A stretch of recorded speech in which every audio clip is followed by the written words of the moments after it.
Bismillahir Rahmanir Rahim. In the name of Allah, the Beneficent, the Most Merciful.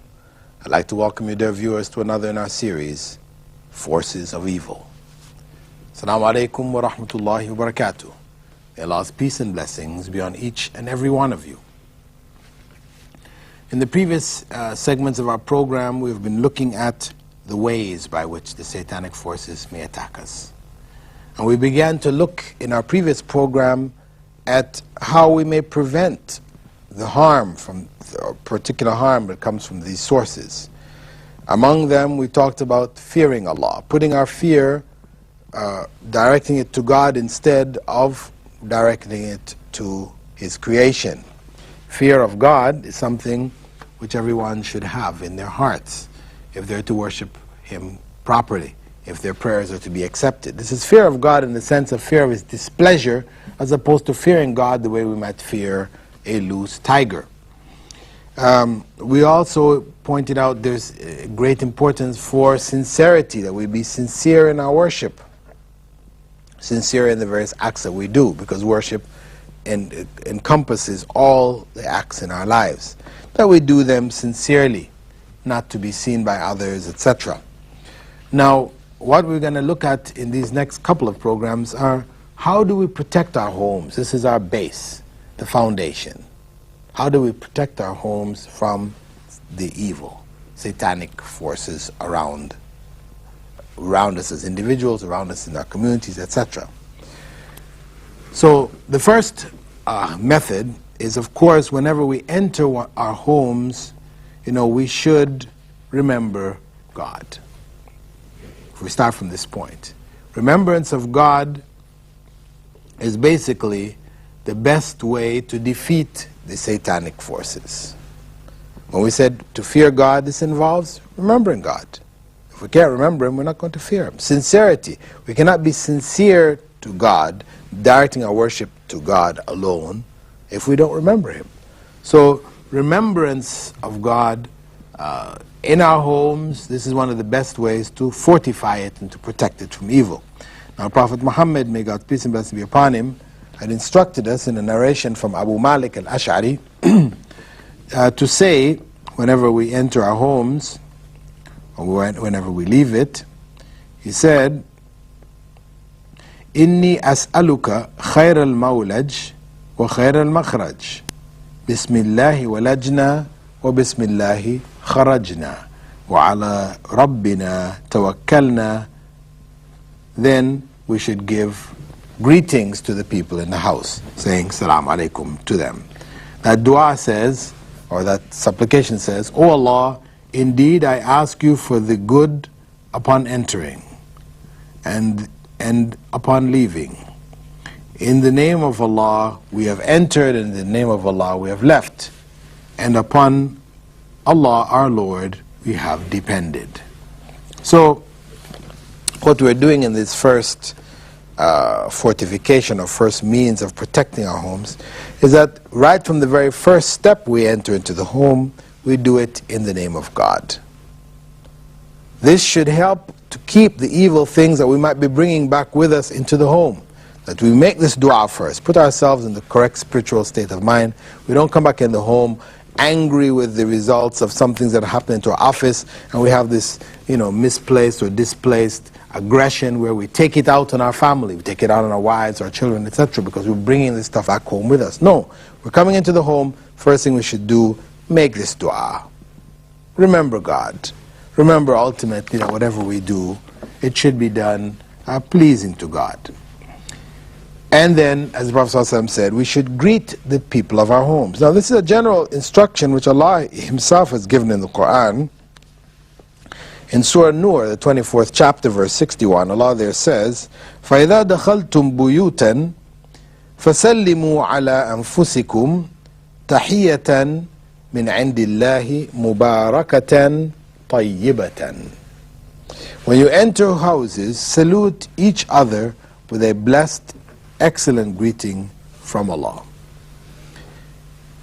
This is the instruction which Allah has given us.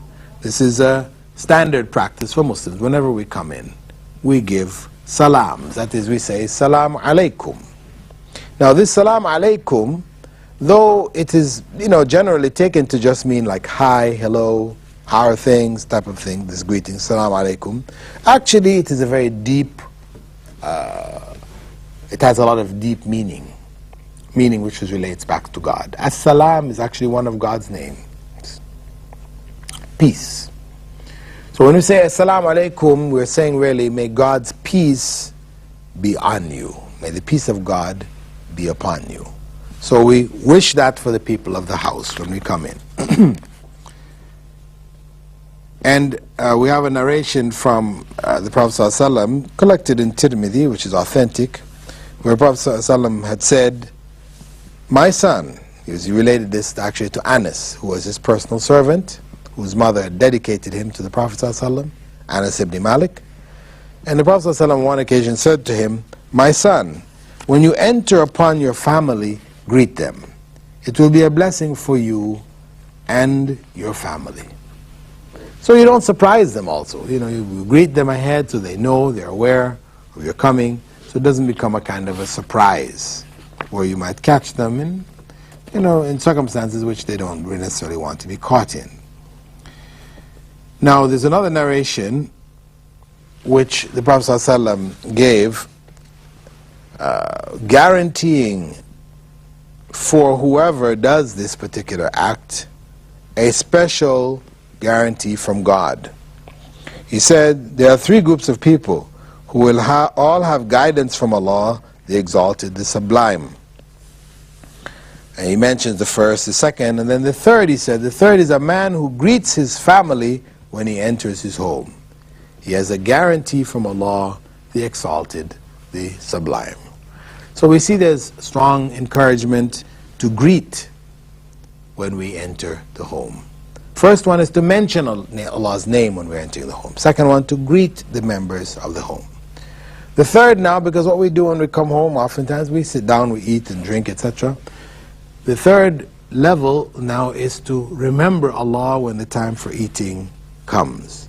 Prophet ﷺ had said in a hadith narrated by Jabir ibn Abdullah, and this is found in Sahih Muslim, if a man remembers Allah while entering his house and while eating, Satan says to his fellow devils, there is neither shelter nor supper for you. On the other hand, if he enters without remembering Allah, Satan says, you have found shelter. And if he does not remember Allah while eating, Satan says, you have found both shelter and supper. So, by remembering Allah before eating, this is a means of also keeping Satan away from us in the area of the food, the very food that we eat. That he can partake of that food, can enter into our eating, where we end up now out of our desires, ending up overeating, for example, or eating things which are haram, all these kind of things, and not caring, not being careful about it, etc. Remembering Allah is to help us gain control over our habits, make sure we eat according to the way of the sunnah, the proper way, the way of the believers, not to fill one's stomach. To eat a third, drink a third, and leave a third for breathing. This is the correct way. Of course, one might say, well, what's the big deal? What does it matter whether one eats to one's full and has a full stomach, etc.? These are material kind of things, really. But the point is that the material cannot be separate from the spiritual. As we are spiritual beings, we exist within physical bodies. This material world in which we exist, is connected to us. So where we're weak in these material things, we end up overeating, etc. We're careless about what we eat. We don't really, try to ensure that we're eating halal, what is permissible, etc. Then this is going to overflow into our general lives. That in our general lives, we will be very lax. We're not careful to avoid evil and forbidden things. We find excuses, we accept excuses, etc.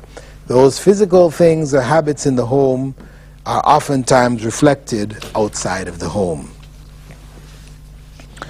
The fourth principle is when we go to the bathroom, because of course we're dealing here now with the common things in the home. One, we're eating. We're eating, either if we're working outside, we eat breakfast, we come home and eat dinner. Maybe we don't eat lunch there. Or if we work near our home, we may eat lunch there also. Or people generally eat 3 times a day. So therefore, it's a very important time and circumstance in which to remember Allah, to call on God's name, you know. And this, as I said, prevents us from evil things associated with eating in the home. The second thing is that of going to the bathroom. It's another thing that we're doing all the time. Of course, this could be within the home as well as outside the home. Prophet ﷺ taught us to say, Allahumma inni a'udhu bika min al-khubuthi wal-khabaith. O Allah, I seek refuge in you from the evil male and female jinns. So, this is a way also of protecting ourselves. You know, that these satanic forces may come at us very strongly in our times of weakness when we are using the toilet, because this is the time when we're in our weakest state, you know, where we've brought ourselves, our energies are down, we're into a very weakened state when we're involved in passing, you know, things from our body. We're in a weakened state, which we can easily be affected by satanic forces. So we seek refuge in Allah when going to the bathroom. Maybe we go to the bathroom more often than we even eat. So this is something very, very important to establish that. I mean, people who succumb to the satanic forces in the bathroom, they're not used to protecting themselves in this way. You'll find they go to bathrooms and they write all kinds of things on the walls. You know, public bathrooms, you find all kinds of things written. You wonder to yourself, what kind of minds could have written this? You know, somebody, you know, just to gross other people out, you know, he may take some of his feces and wipe it on the walls. You know, any kind of things can happen inside there. So the point is that protecting us from this, from any kind of corruption in our actions or our thoughts and practices, then we remember Allah when we are going to use the bathroom. The fifth way of protecting ourselves is to protect the home from what may be referred to as the voice of Satan. We have a verse in the Quran that is in Surah Al-Isra 17 verse 64, where Allah says there, وَاسْتَفْسِزْ مَنِ اسْتَطَعْتَ مِنْهُمْ بِصَوْتِكَ. Allah is challenging Satan. Fool those whom you can with your seductive voice. Allah goes on to say that, of course, you can't seduce my true servants. Now, what is the voice of Satan? Mujahid, the student of Ibn Abbas, who was considered to be the major interpreter of the Quran amongst the companions of the Prophet, may God's peace and blessing be upon him. Mujahid said the voice of Satan is the singing. These are of course, the corrupt songs, the songs which are not permissible, you know, from the Islamic perspective. And the Prophet Muhammad ﷺ had said in another narration, which is found in Sahih Sunan Ibn Majah, some people from my followers will drink alcohol but call it by a different name. Stringed and wind instruments will be played for them, and women singers will perform for them. And Allah will cause the ground to swallow them, and He will turn some of them into apes and pigs. So one of the ways of purifying the home from the voice of Satan is to keep out singing, keep out the music things from our home, the forbidden forms. In another narration, the Prophet ﷺ had said, there will be people from my nation who claim adultery, silk, alcohol, and stringed and wind instruments to be lawful. And Ibn Mas'ud, one of the companions of the Prophet, may God's peace and blessing be upon him, had said, music and singing cultivate hypocrisy in the heart, just as water cultivates a plant. Yazid ibn al-Walid said, beware of music and singing. They certainly decrease modesty, increase desires, and destroy character.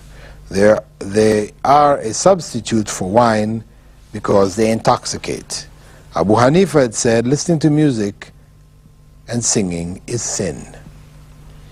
And so on and so forth. The point is that we need to purify our homes from the voice of Satan, the satanic voices. Voices which influence our home, as the companions have suggested, that it develops a kind of hypocrisy in our hearts, where we're attracted and we're caught up in this kind of thing, but yet on the outside we're supposed to be Muslims and we're trying to to do that right thing, but we have this big dichotomy, between our actions at home and our actions in the mosque and in public. We end up becoming then, in that way, hypocrites. Now, on the other hand, we should try to put some things in the home, besides the mentioning of Allah's name when we come in, mentioning of Allah's name when we go into the bathroom, etc. One of the things we should do is that we should read the Quran frequently in our homes. Prophet ﷺ, in a hadith narrated by Abu Huraira, and which is found in Sahih Sunan al-Tirmidhi, had said, the Prophet ﷺ was supposed to have said, do not make your homes like graveyards, for indeed Satan does not enter a home wherein Surah Al-Baqarah is read. So we should try to read Surah Al-Baqarah in our homes on a regular basis. And before reading the Quran, of course, we are taught to seek refuge in Allah before reading the Quran. Allah said in Surah Nahl, the 16th chapter, verse 98, whenever you recite the Quran, seek refuge in Allah from Satan the cursed. فَإِذَا قَرَأْتَ الْقُرْآنَ فَاسْتَعِذْ بِاللَّهِ مِنَ الشَّيْطَانِ الرَّجِيمِ. Furthermore, the Prophet ﷺ had encouraged us not only to read the Quran, but to reflect on the meanings. Some people get caught up very much in just memorizing portions of the Quran, but they don't understand a single thing in the Quran. However, Allah warns us very carefully, أَفَلَا يَتَدَبَّرُونَ الْقُرْآنَ أَمْ عَلَى قُلُوبٍ أَقْفَالُهَا. Won't they reflect on the Quran, or are their hearts locked up?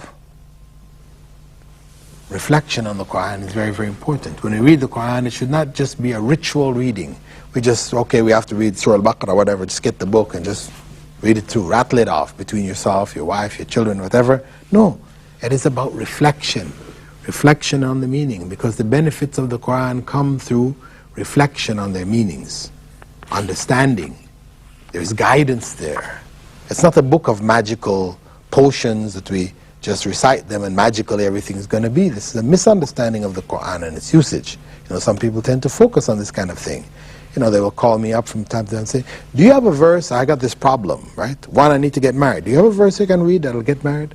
Do you have a verse that will make my memory strong? Do you have a verse which will make me pass my examinations? Do you have this is the kind of common approach that people have. And unfortunately, there are people who feed on this, because people would like to have something that's going to protect them. So they say, yes, we have it, you pay some money or whatever, and we'll let you know which are the verses which will do these things for you. But in fact, the whole Quran contains a variety of bits and pieces of information which helps to protect the individual throughout his or her life. And of course, the way in which the Quran should be read should be one which is in slow, measured tones. We shouldn't be reciting one on top of the other, everybody rattling it off, not listening, because Allah tells us in the Quran that if the Quran is recited, we should listen to it. The eighth form of fortification is, as I mentioned earlier, the reading of Surah Al-Baqarah in the home.